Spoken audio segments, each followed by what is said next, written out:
Morning, afternoon, and evening, everybody. It's Tom from Came to Believe Recovery here on Recovery Live. I want to welcome everybody to our weekly Friday show where we talk about everything addiction and everything recovery, actually. It's a wonderful day here in New Jersey. We're going to hit 70 degrees today, so I'm hoping to get outside after we do our broadcast and some other things today. So many great things today. We got a great show for you today. We have a special guest on with us today. Sean is still on vacation, so we will have him join us next week back as co-host. This week we're continuing our series on harm reduction. We're actually going to get really into the meat and potatoes of it today. But for co-hosting today, we are going to bring on Casarah, who's going to take on that role and make Sean look bad, actually. Yes, I might have to take his job as We're he's going to have, relaxing on the beach. we'll have to have a poll. Do they want Sean or Casarah? Who do we want as co-host? I'm afraid of that one, right? It might hurt his feelings. It might hurt his feelings. Well, how's everything down in Washington today, Casarah? It's going well. It's nice and sunny out, so I'll get out later and walk the puppy. So it'll be good. Yeah. We got some great stuff coming up in Came to Believe's retreat system. I found out last night. It looks like we're going to be going to the Bay Area mission, Casarah, which is an offshoot of after we did our city teams. And I think I told you guys last week that after I went back to city teams, they told me that nobody left the mission since we did the retreat, which they said was unusual. Yeah. They have a lot of turnover at these rescue missions, and no women and no men left. So we took that as a great idea. And then they proceeded to tell us that they really want us to come back quarterly to help them spread this message because they want to turn people over sooner. Yeah. That's another thing coming. And as you know, Casarah is our wizard behind the scenes in our registration for all our retreats. We have a retreat in Loma Mar, California coming up in Mother's Day weekend. And then we have one in actually Leesburg, Florida, the weekend after that on the 13th. And in Amory, we have two going on the same weekend. These are great news for us to have two retreats in different parts of the country going on at the same time. And we have one the weekend after in Nevada City, back in California. So the Californians, we don't have to kid around. They need a lot of help out there in California. And so it's just really something. We're really just bracing now. I kind of am home now, bracing for a few weeks before it's on the road again. But people are excited. We're registering, and we're going to be changing some lives. And so that's what we're hoping to do. Let's see. We're all on. Anybody of you out there, you got comments today? I know any questions? We'd love to hear from you. Tell us where you are, who you are.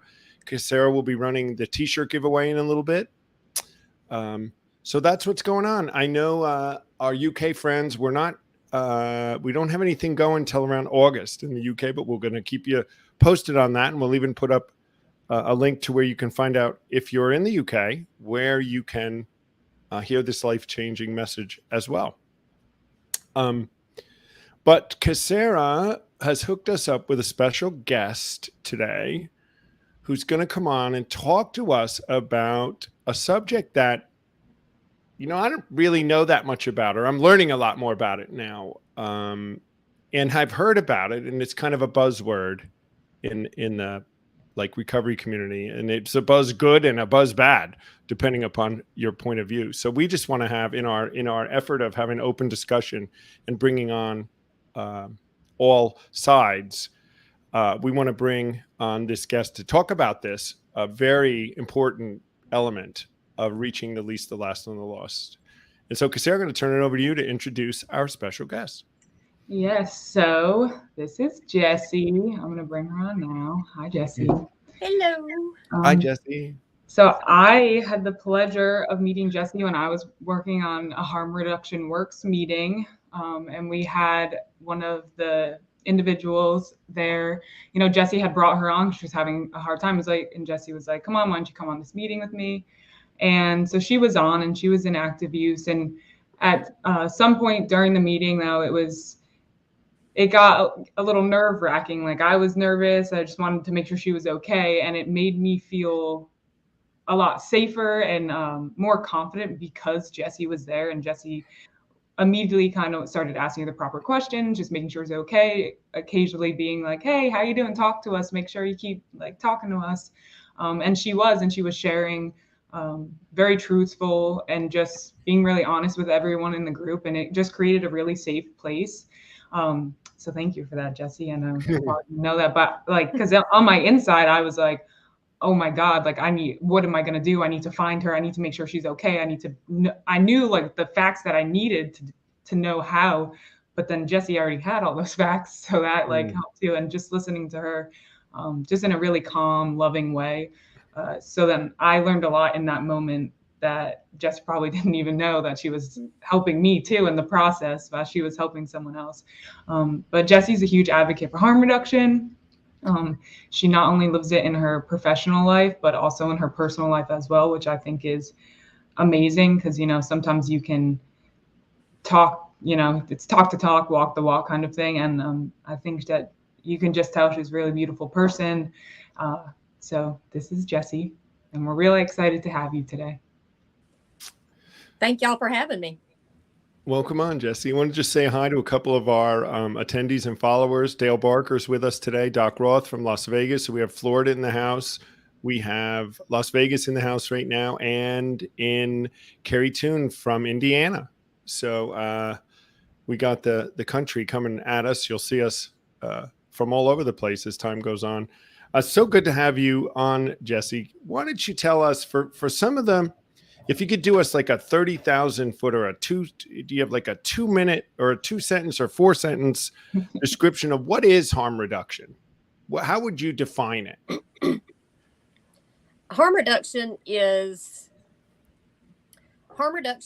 all the things that we do to keep ourselves safe while we do potentially unsafe things. Harm reduction is wearing your seatbelt. Harm reduction is, if you're riding a motorcycle, wearing a helmet and long pants and gloves. Harm reduction is if you know you're going to drink alcohol, going to an establishment where there's people there that can call an Uber, or that you've got homies that can give you a ride home if you do too much. Harm reduction is keeping yourself and others as healthy as possible and as alive as possible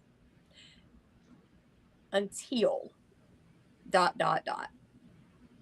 reduction is meeting people where they're at, letting them define their goals, what they want their life to look like, and making yourself available without judgment, without shame, so that when they need a hand up, they've got somebody they can turn to.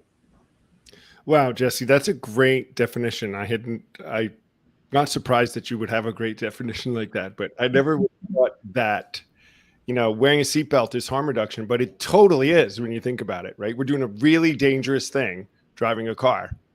And if you wear a seatbelt, right? Having sex without condoms. It's a really dangerous thing, right? Sharing needles is a really dangerous thing. Right. We've got COVID, drinking after somebody. Right. Just like that. So I think these are great things as we are starting this subject with the audience that I know we have, to kind of put it in balance as to what it is and what it isn't. Because that's what we want to talk about today. There, Kelly Labar is with us. You see that, Casarah? Yeah, I did. Hi, Kelly. Kelly, just so, because we got to go off a tangent now, Kelly, that Samantha Fish is playing at the Morristown PAC, the Community Theater, March 25th. So we'll see if she says yes. We got to go see Samantha. It's Samantha, So I mean that's really, really a great definition. We find ourselves reaching out to the least, the last, and the lost with a message of hope when they're ready to recover. We wouldn't do something like, or we haven't been engaged in what would be an overt harm reduction. Although the more I think about it, and after hearing you talk like that, We do, I guess, by reaching out and having an AA meetings for them to come to and place to come, even if they're not ready. It's that night while they're with us, they're not hurting themselves, you know.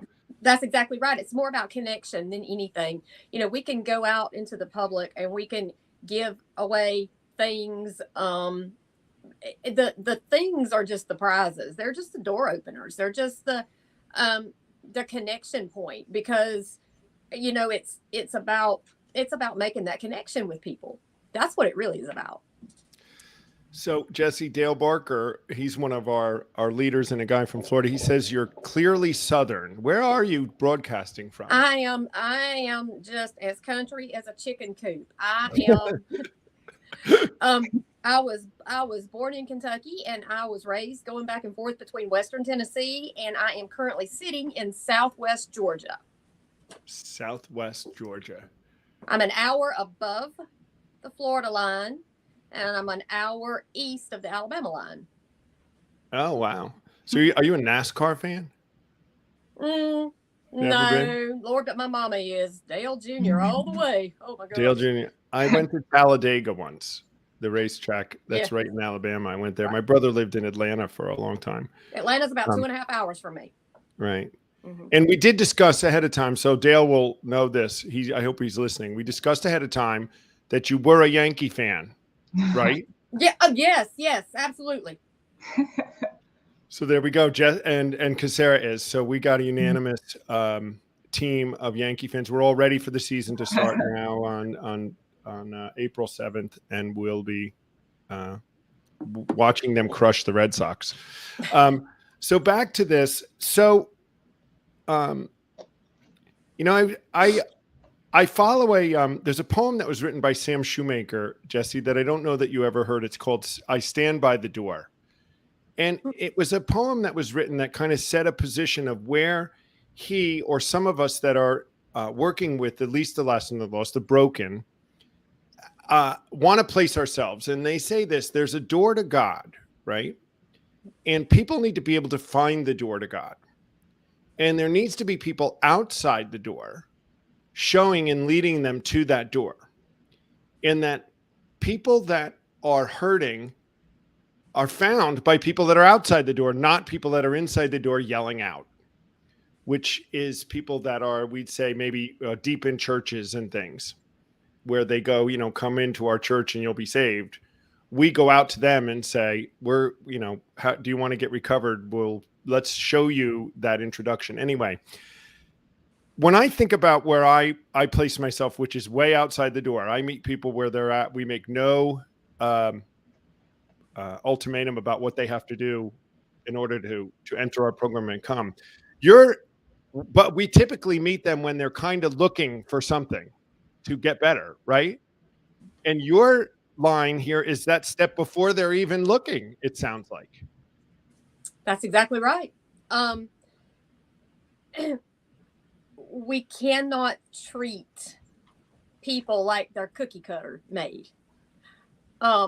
Everybody's got their own reasons for being where they are and doing what they do, and they're highly individual. Some people start doing what they're doing because they're hanging out with homies, they're partying, and it's fun. And we know that slope is very slippery, and you can slide down it before you even know. Some people are trying to medicate physical pain. Some people are trying to medicate spiritual, emotional pain. Mm-hmm. We have to go find out. Why? What happened in your life that brought you here? Because just like they got there via a different route, they're not going to get out of there by the same route everybody else does. Mm-hmm. Some people like the dirt roads. Some people would rather have the paved road. Some people would rather fly. Some people would rather not move at all yet. Right. So it's not only the road, but the timing of the road. The timing of the road. Some people may not be ready to travel yet. Right. So let's talk really like specifically now about some things that we wouldn't do or haven't done in the past, and a lot of recovery groups and churches and other people reaching out is we would go by a group of let me just giving you a scenario, right? And you can tell me, we're going to, let's say drive by a group of homeless people and drug addicts and people outside of a mission or something. And now we're actually in them now, but, and say, yell out from a car, are you ready to get sober? Come to us when, we're here to give you this program of sobriety. That's what we would probably do. Okay. And a lot of groups do that. They make that type of approach to them. Do you want to get sober? Do you want to be done with this life? But that's as far as they go. If the people say no, they leave them. What you do is different. You would go in and say what? I go in and say, hey, y'all, I'm Jessie. What can I call you? And we sit down, and I've got some waters, and I've got some beef jerky and some whatever. And we talk. Who are you? Who are you? Why are we here? What brought us here? Are you good here? Okay, I'm going to come back and see you next week, okay? Is there something particularly I can bring you? Is there something you'd like to have that you haven't had in a while? I got you. That's how we start. That's how you start. Okay. Which would be meeting them where they're at. I mean, that would fall right in line with what we ought to be doing. And we do at some levels do that when somebody comes in. We try to figure out where they are in there, but they tend to come at a place where they're ready to do something. They just don't know what. So we meet them where they're at. Sorry. Yeah, sure. Everything that you just said, I'm like, yes. I think that's what's missing from a lot of people's minds is that, it's about connection. Like that's what I learned is like the opposite of substance use is connection, community connection, having people like care about you, because these are people that, we've all done it. Like I'm not proud to say that I've done it, but I have done it and just walked past someone that maybe had been using and was homeless and was like, and kept walking. And then I came into the field and I learned more, and I got to watch like Kelly LeBar in action, and now I can't. Like it's like it pulls my heart. I'm like, I have to stop, and I want to know like what happened, like how are you doing, what do you need, and that's opening the door for them. It's like she cares about me, not because I need to be abstinent or not because I need to stop using. She just cares about me because I'm another human being. And for a second, it's like I remember the first time I did an initiative and I was with Kelly and I was so nervous and I was like, oh, no one's going to talk to me. They're going to be like, who the hell are you? And their first reaction was, who the hell is this little girl? Like, that's what they said. And I was like, hi, I have condoms and I have fentanyl testing strips. Yay. And then I just started talking to them and they're like, okay, like, who are you then? And immediately it switched. And now I wasn't some stranger anymore. And they were like, okay, like can I actually have a Narcan kit? Can you train me on that? I have a buddy. Let me go get him too. And right there, it's like their heart opened and now they're listening to what I have to say. They're not just looking at me. And then that's a two-way street. Like you're listening to them. So now they're listening to you. And now it's that connection that is like huge. And I just think that that's what people really need. If you take nothing else away, just listen to that like connection and being a human. Yes. So thank you for saying that, Jessie. Connection without stipulations. It's connection without requirements. The only thing I need you to do for me to connect with you is to just be alive. Because I'm going to come pull up a chair and sit down and talk to you. And that is if you want to. If I pull up a chair and sit down and you're like, I don't want to talk to you today. You know what? That's cool. I'll ride through next week. I'll see if you want to talk then. And I'm with you with, they got to want what you have. And if they don't know who you are and know that you care about them, they won't want what you have. But you also got to have what they want. You've got to have right. what they need too. Right. Yeah. That's a good point. That's a good point. We think we know what people want, right? We think we know what people want based on what we think we know we need. And I just got through saying that we all start for different reasons and we all stop for different reasons and we all take different routes to do that. So until you get out there and meet people and find out exactly what they need, there's nothing. There's nothing you can do. There's nothing. And, we met some of these people out at City Team, and Dale Barker was with me, where we went and just softly talked to them and said, we're here to do this program, but we didn't stuff it down anybody's throat. You're here, and this is something that we could do if you're ready. If you're not, we just talk to them. We never require anybody to do anything either. If they're not ready, it would be foolish. And the last thing we'd want to do is turn them off to us as being some sort of a judgmental group. So when I was out there in City Team, Jesse, I talked to these guys, and this is a homeless shelter rescue mission. And so they do a bunch of harm reduction, and then they don't do harm reduction. So there's like half of the team is really about it, and some of the team isn't. It was interesting to talk to them about what they thought about it. Like when they take the shower cart out and let the homeless take showers, they have a truck that shower, and they take the washing machine. Mm-hmm. And there is an element of people, and we should just talk about this, right? Is that think it's enabling. That when they take the washing machines out and when they take that stuff out, they're just making it easy for these homeless to stay homeless and giving them food. And, even, from my really very beginning approach to this, I kind of go for that in some level. It is making it making it pretty easy for them to stay homeless. This is I'm just saying this because I think this is a lot of people's view, and we should talk about it. So what do you say to that? Folks are going to do what folks are going to do. Yeah. If you think taking somebody a shower and a washing machine is going to change their housing status one way or the other, you got your head in the sand, and that's just as honest about that as I can be. I mean, people are unhoused for whatever reason. The fact that they're choosing to be unhoused, does that mean they got to wear dirty underwear for 2 weeks? Does that mean that they should not have access to a shower?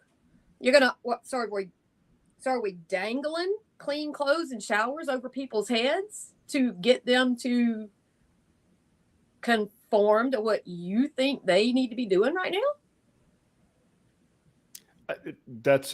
It's absolutely fabulous. And I really had some myths that even I just didn't know any different, is that people are on the streets for many different reasons. And it's not only just drug addiction, or sometimes it's just a bunch of bad cards played in their hands and they're on the street.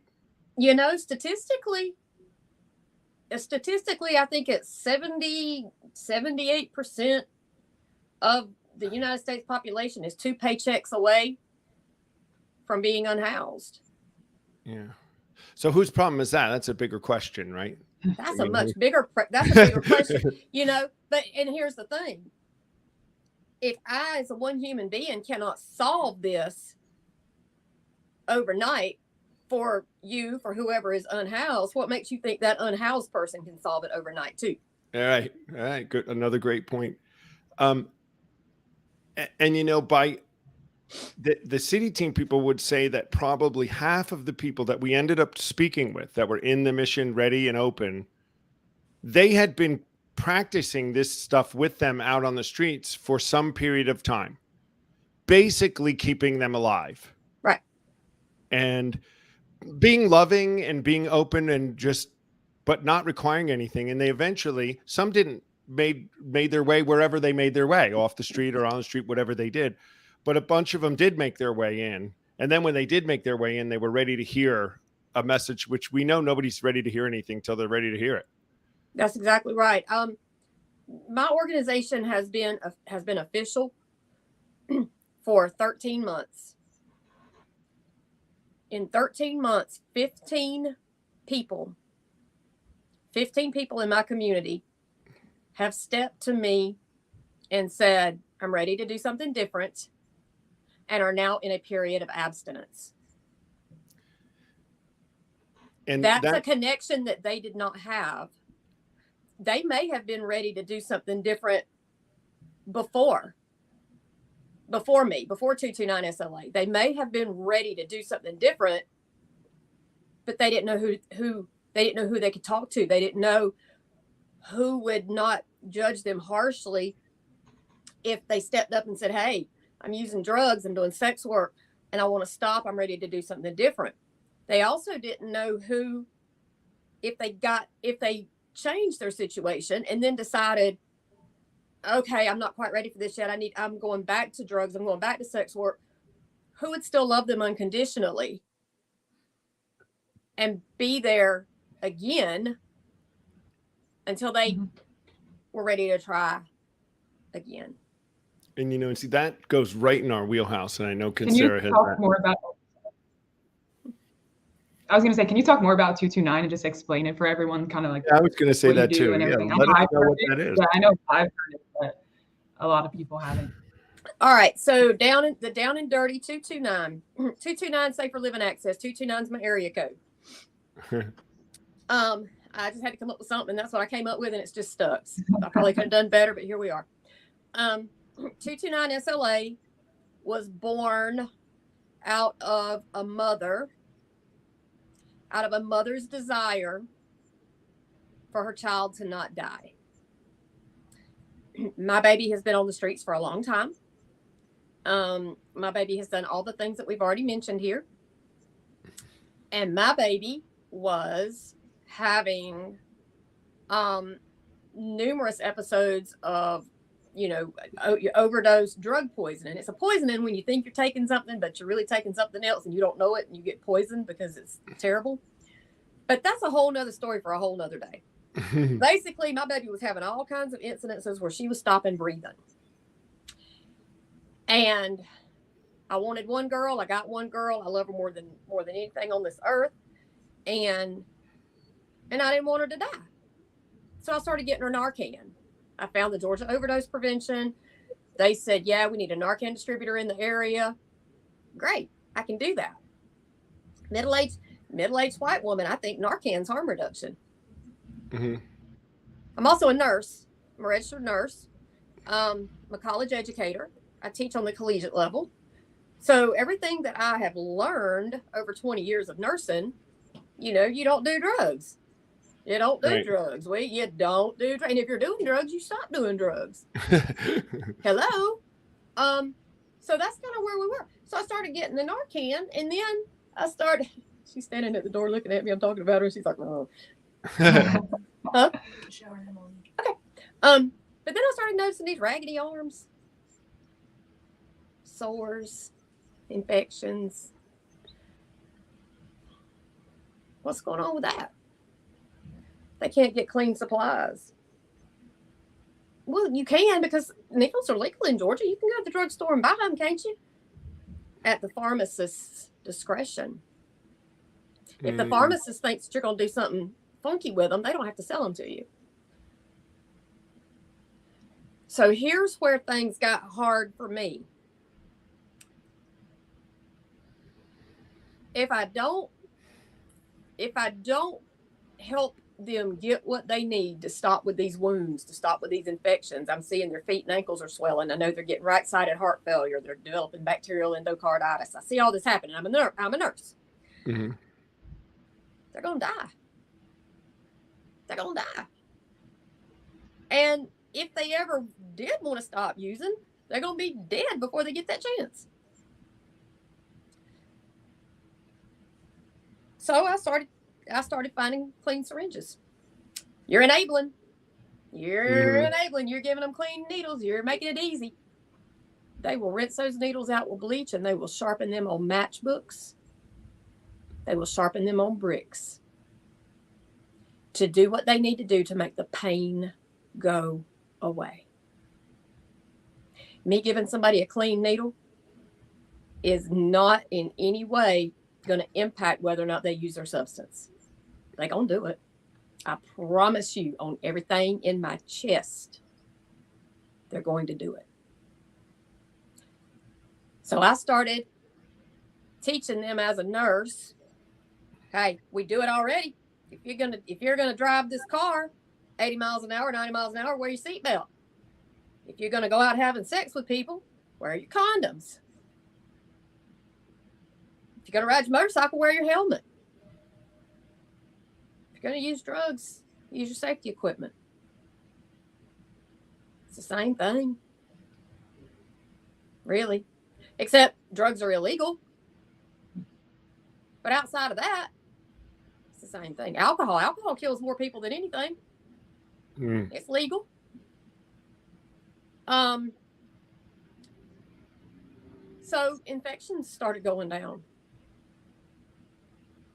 I'm good friends with the infection disease person at the hospital. Man, about 8 months into it, he said, Jesse, I don't know what you're doing. He said, I'm not seeing as many people. Folks aren't getting as sick. This January, I got a call from the EMS director. Jesse, I don't know what you're doing. But we had 100 less drug-related calls last year. And we had 10 less drug-related deaths last year.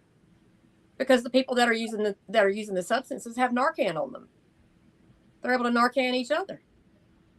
They're not scared to call 911 because now they know that they're not going to get arrested. And 15 people have chosen to do something different.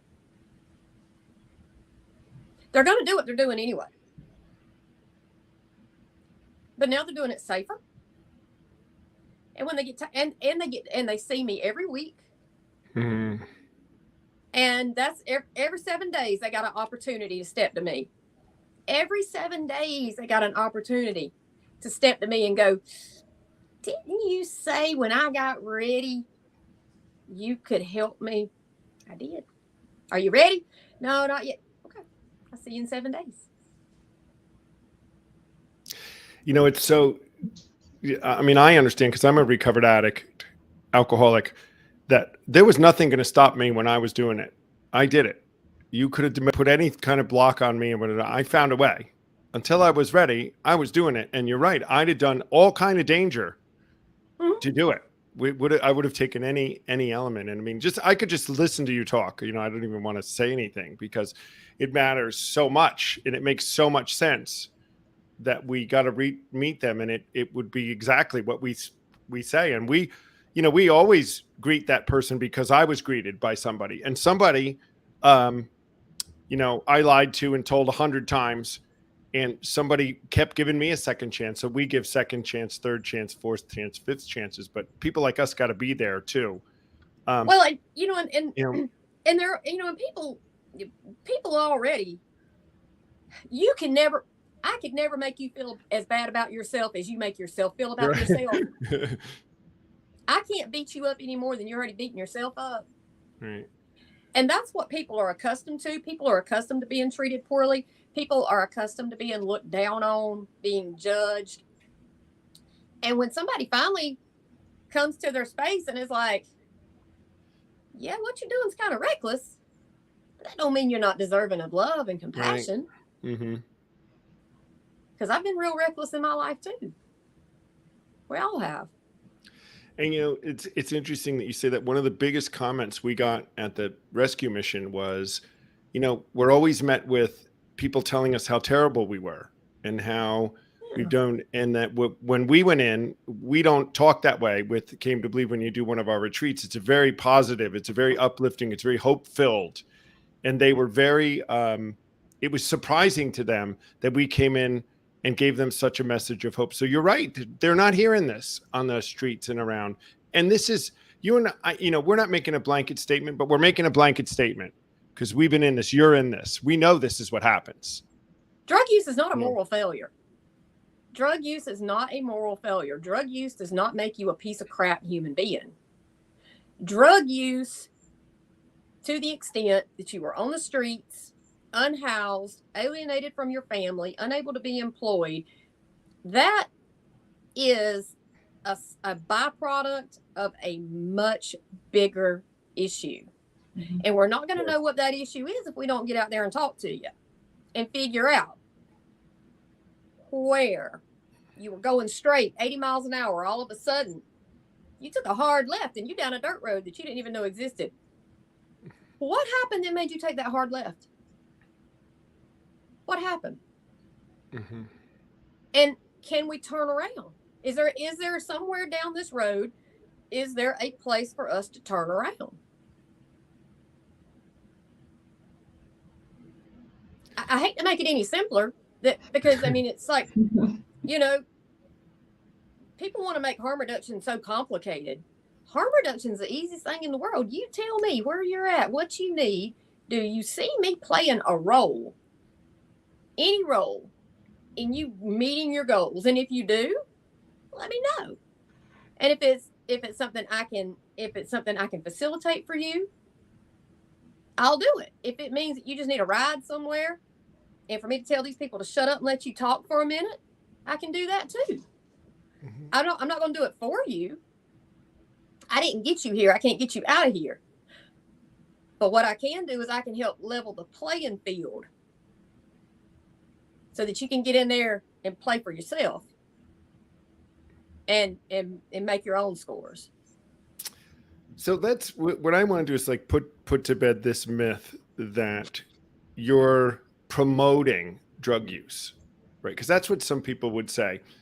So there's a level of boundary. I would think with you there is, and tell me if there is a level of discernment, because I know that when I was drinking and drugging, a level of a certain amount of consequences for my actions was really helped me to reach a bottom. I had at some point there was a set of consequences that had me get to this place where I said, oh, I need to do something about this, or I was ready to do something about this.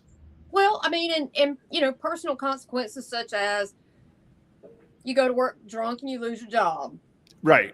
Exactly. You get arrested, you get stopped, DUI or whatever, and you have to sit in jail. Okay, but you know what? Those are things you can work with. Those are things that you can overcome. You can't overcome bacterial endocarditis and needing a heart transplant. You can't overcome using dirty syringes, having unprotected sex, and contracting a viral disease that's going to cost anywhere from $175,000 to $300,000 to treat you over the course of your entire life. You can't be employed because you're so sick. You can't get insurance because you're so sick. So, you know, when we're talking about people who use drugs, we got to let them hit rock bottom. Rock bottom is usually death. Mm-hmm. Well, I mean, I asked the question to get you to give me that answer. I mean, I want, you know, I definitely want to, yeah, you know, and I wanted our people to hear that, because that's the question people would ask. You know, I'm speaking for those that I've heard that say, you got to make them hit their bottom. You got to hit their, but my bottom, I might have died. It was always a consequence that could have been for me, and I was close to it. And, but I was, you know, there was a level, people were enabling me, that is that title, enabling, or I would say now they were giving me harm reduction. They were keeping me alive until I was ready. I just ended up deciding it before I died. You know, and people are going to die too. Even the big book of Alcoholics Anonymous, the thing that we say says there are those who don't recover. And it's a shame, but it's true. And I'm sure you see it, Jesse. Some don't make it. I've lost in the past 4 months, I've lost 5 people. Right. They didn't, you know, they're dead. Okay, that's the bottom line. Did they recover? Did they not recover? I don't know. They're dead. But what I do know is they died knowing that they were loved. They died knowing that if they had been ready to do something different, they had somebody in their corner. People have the right to live their lives the way they see fit, the way it works for them at that time. Those people that died, that's not a failure on me. It's not a failure on them. It's just the way their cookies crumbled. You can't take it personal when you know you're doing everything that you can do. And I know I'm doing everything that I can do because I talked to them and I met them where they were. What they told me they needed help with, I helped them with. You know, as far as enabling, you know, my baby since I founded this harm reduction organization, my baby has not had an overdose since. My baby hasn't used an opiate in months. She came to that on her own.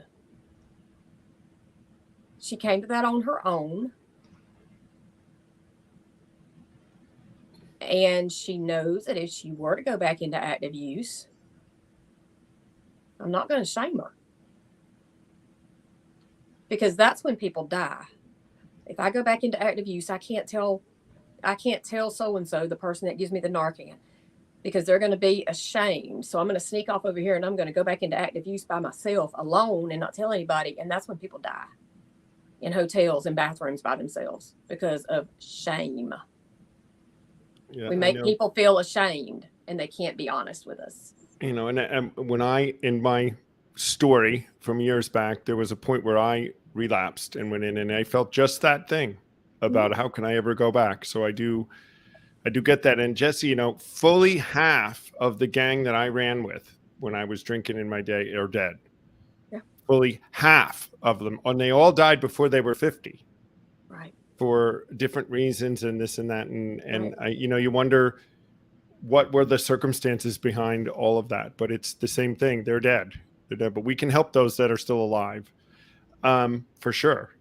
Sorry. Go ahead, Casarah. I think that too, that I love that Jesse said that they, even though they passed, like they knew they were loved. I'm going to get emotional for 2 seconds, so bear with me, but I know Kelly's probably thinking the same thing. But almost a year ago, someone Kelly was working with that, like I came to just love his soul too. Sorry. He passed away of an overdose, for a second, like there was this feeling that it was like, I know Kelly probably felt this, like, what can you have done better? What could you have said? And like, I saw like he had messaged me on Facebook, like the day before, just saying like, it was so great talking to you in the recovery center, like just the conversation we had. And like, for that moment, you want to be like, if I had answered, if I had seen it, if I could have just hunted him down. And I know Kelly knows that feeling. And, but then when you think about like Kelly worked with him for so long and showed him so much love that when he would come into the center, like he was struggling, but he was beaming with light because he knew that everyone there loved him and like just wanted to have conversations with him, and that he was doing everything. He would like hold the door open for us because he would say like things that I've done, like this is how I do better. Like this is how I help people every second. So I just love that, you know, I think that that's for me, like when I think about harm reduction and substance use and being a human, that's all I want is like, I want people to know, like, even though he passed, like he was loved. And that's what I want everyone to have. And I can't stand when people are like, well, like they chose this, that, but it doesn't matter. They deserve to be loved. Imagine not feeling loved. Like, I can't imagine just feeling like the world is against me and thinks that I shouldn't exist. And that's what I think people need to realize, is that it's about showing them that they are worthy and that you can just love them. And I'm not saying that, like, do I want to go hand out needles? Yes. But do you need to do that to practice harm reduction if you're not like comfortable? No. Just say hi, smile, ask them their name. Ask them, you know, I'm going in the store. Do you need anything? Like, I'll grab you some food if you want, you know, do you need some toiletries? We can grab that. Or, you know, I know this resource down the street. You want to go check it out? I'll come with you. Just show, you know, they might be able to like have a bed for you, you know, take a shower, anything like that. Like that, those are the simple things. So I just love that you really shared that, because I think people miss that piece, that's what it's about. It's like just showing them that they're worthy, because we're all worthy. We're all human, and that should be enough. We reduce harm by seeing people. We reduce harm by seeing people, by acknowledging people. That in of itself is harm reduction. Now you can take it to the extreme like I do. It doesn't make the fact that I get out there and hand out needles and Narcan and condoms and teach people how to do things safer. That doesn't make me any more of a harm reductionist than it does the person who says, now I can't do that. But if I see somebody on the side of the road, I can stop. I can talk to them. I can slide them $5. I'm not giving that person $5 because they're going to go buy alcohol with it. Who cares? Because if they are an alcoholic, your $5 might be the one thing that keeps them from going behind a dumpster and dying in DTs. If all they need is one shot of alcohol to keep from dying behind a dumpster somewhere, why not? You just gave them another day to maybe make another decision. You practice harm reduction at the level that you can, at what feels comfortable for you. But if you are pushing your beliefs on somebody, if you are pushing, you must do this, you must do that, you must come here, you must go there, or we cannot help you, that is harm production. And that's what we can't do. You know, love and tolerance is a code that is even in the book that we take. So there's a lesson for all of us listening about shifting our attitudes a little bit about what we think about all this. And I know that I don't know that I'm ready to go out and hand out needles, although I see no in that what you're doing, I would do it. I wouldn't say no. But I know, like when Casarah was saying just a kind word, I mean, loving somebody comes in a million different ways. You know, I meet the checkout person and just greet them nicely, and wherever you go, we have no idea how these things affect people, except that we do know how it affects people. Right. And here's the thing, okay, Tom, you can't do what I do. Mm-hmm. But Tom, have you ever thought about I can't do what you do either? Uh-huh. And so I'm not, you don't know me well enough to know what my beliefs are, to know, this kind of stuff. So I can get out there and do what I do. And then when they say, hey, I'm ready to make a change. Somebody talked to me about AA or NA or God or Jesus or whatever. I could be like, let me call my buddy Tom. You're right. And it takes us all along the entire continuum to make it happen. You can't do what I do. Tom, I can't do what you do. So if we don't have each other here, what do I do with my person? I got them. They're ready. What do I do with them? I can't do this right here that they're wanting done. I can't do this. This is not my will. I can't do it. So what do I do with them? I drop them. No, I pass them. I pass them to the next person. So it takes us all in the places that we're at, but where we're at, we cannot be judgmental. Mm-hmm. That's all. And I love that if I don't know you, you wouldn't know to give people the option of what we do. And we don't think we're the only people that can do what we do. We just do a thing that works for some people. A bunch of people come and it works. For some, Casarah's seen it. We all see it. It's undeniable that people come. But if it doesn't work, but if what you're doing don't work, there's got to be another way. Yeah, we don't judge. We say we hope you find a way, and we are going to love you anyway. We're going to love you anyway. And we hope they find another way, but we also have a responsibility to help them find that other way. We have to make those connections. Sure. Like build the bridge for them. Right. At least stand there and be like, go that way. Yeah. I think that's what people miss sometimes is like the way it was explained to me. And I think it's like, for some reason, people find it easier to understand, like when you think of it, like just medically, because for some reason it's so abstract when we think about it within drug use. But thinking if I went to the doctor and they were like, all right, I'm going to give you amoxicillin. And I'm like, I'm allergic to that.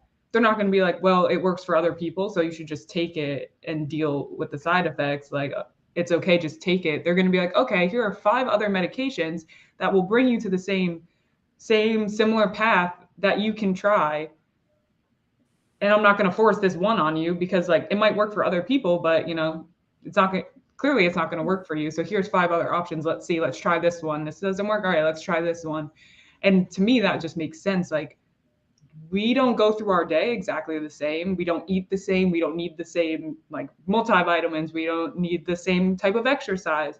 And yet all of a sudden you enter into substance use and recovery and we're like, no, it's this way or the highway. This is it. This is all we got. And that makes no sense because no other part of our entire life from birth to death is like that. But then we want to pigeonhole. And people say, if somebody, this has been the biggest thing, like with the whole crack pipe things. Okay. Right. Yeah. All right. So, the whole crack pipe. Well, if somebody gave me unlimited access to crack pipes, I'd still be smoking crack. Well, then you know what? I'm really glad nobody gave you unlimited supplies of crack pipes because that's where you're different from somebody else. Just because this would have been wrong for you doesn't mean it's going to be wrong for somebody else. And that's what we have to get past. We have to get past this idea of, I know what's best for me, and what's best for me must be what's best for you too. Mm-hmm. I think what we're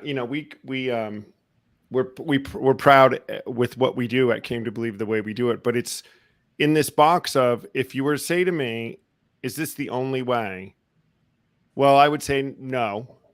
But if I tell you, if you come to us, we know how this way works. We know how to do this way, the most effective way, I would say yes. Yes. Someone said, you want to go through how the founders did this, the way it was the most in this path. We do know how to do that the best. And there is an expertise. And so we do want to, here at Came to Believe, we want to make sure we're doing our niche thing really well. And I think we are. Yes. And then that would make me, as a harm reductionist in the street, that would make me say, okay, hey, you're thinking about this path, you're thinking about this. I know this group of people that does what you're thinking you want to do as solid as any people I've ever met in my entire life. Let me hook you up, because I know that you would love them the way they need to be loved. Mm-hmm. So it's a beautiful thing. We're all working together. It can be. So, Casarah, as we're running down in time, we want to do our t-shirt giveaway, but I want to ask you, I've been wanting to ask you this question, but we've been going on. It's been so wonderful. And Jesse, I really do hope that you'll come back on, and maybe we can coax Kelly to come on. Good luck with that. Well, she commented #recovered. So she might be I choose her. Yeah. The t-shirt we got her all over our comments, so she's one step closer to coming on. Right? Well, now I'm sending her a t-shirt anyway, so 2 people opening. So you came to us about 5 or 6 months ago, right? You've been with us, and you came to us from a really, you didn't know a whole lot about what we do, right? And I don't even know if you knew we're sold on it. I would say, at all. But you've watched this now, and we've been, and I think that you also maybe had the idea that we weren't very much open to some of the things that you had been working on and doing, which I think you found it's not true. Mm-hmm. We are open. We speak very much the same language. But I wonder, how do you feel about all this now after being with us for a while and also seeing the other side more than I ever did? Mm-hmm. Like, what have you learned so far that you could comment on, Ooh. in a minute? I know. I think a lot, because I think that, yes, coming in, I was kind of like, it was starkly different. Like, I was born into multiple pathways, harm reduction, love, just, going onto the streets of Patterson, doing outreach and learning, just being thrown in and learning that way, learning through the people, talking to them and learning, and they're helping me. Like, I'm like, I don't really know what I'm doing. And they're like, they're homeless, but they're like, oh, let me help you out. This is what we need. Like, go get your notepad. I'll tell you what we need. I'm like, all right, I guess this is how it's done. So that's how I learned. And then coming into Came to Believe, it was different. But then at the same time, it's the people, right? I always say, when people ask me about the jobs, I got so lucky. Like, my first job, I came into these compassionate, beautiful people. And then I come here and it's the same thing. Like, passionate, beautiful, you love people, like, you're all woohoo and excited. And I think that's what it takes. It's being willing to love others. And I think that's what I see. And it's that community. When you go to a retreat, and I was on the virtual retreat, but still, when I see the videos, and when you go to a physical retreat, that's what you're giving them, a safe space. What is harm reduction? What is giving out needles? You're giving them a safe space physically. Came to Believe is emotionally, you're giving them a safe place to be vulnerable, to share, to go through their steps and feel loved. And not only feel loved, but have people that have been there that say, I know it's hard. I know you probably don't want to spill all your secrets to me. I'm a stranger, but don't worry. Like, we're not going to be strangers for long. We're going to be friends. You know, like, I'm going to be your support to lean on. And like with the meetings, we're going to continue to live in the 10, 11, 12. We're living in the go. And I'm going to show you how to do that. And I'm not just going to push you out and be like, good luck, hope it sticks. Like, and I think that's the similarity. It's like, it's a continuum of care. It's love. It's giving that connection. And I think too, a lot of it is what I learned is language.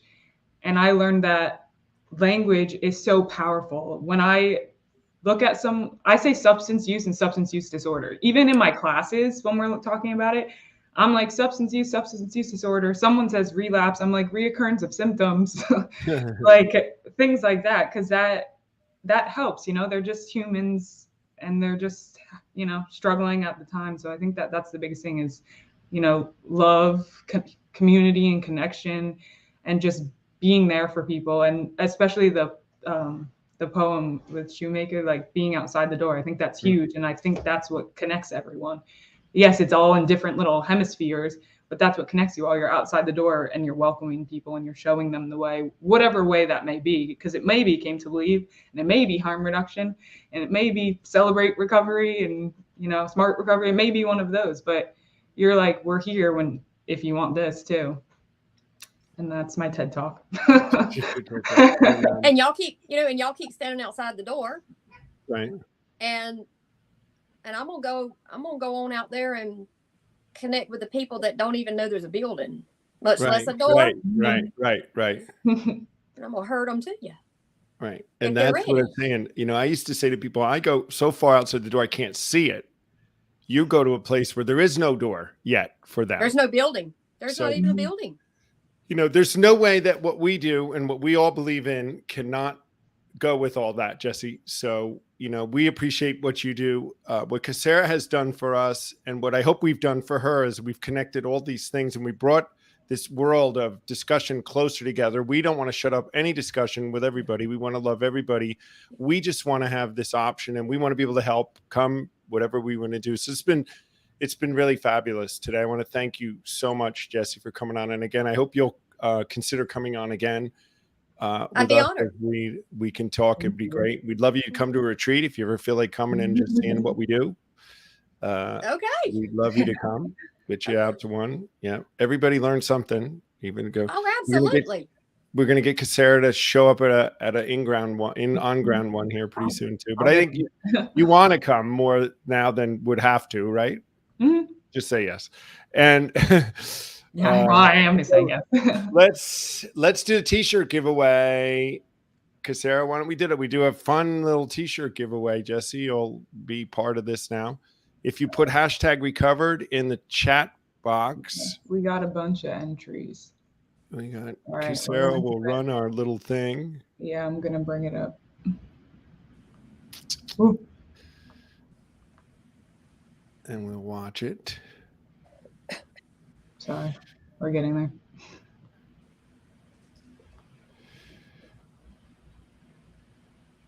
I think it's coming. It looks like it's. It? I don't see it. It's a black screen. Can you see what it's doing? Yeah, I have it up. Lisa warned me. Well, if you pick somebody, just let us know who it is. Yeah. We'll do. She's gonna draw. It's a big deal, guys, for a shirt. We'll drum roll. I have End Addiction on today, and we all can buy into that, right? We'd love to end it somehow. Who is it?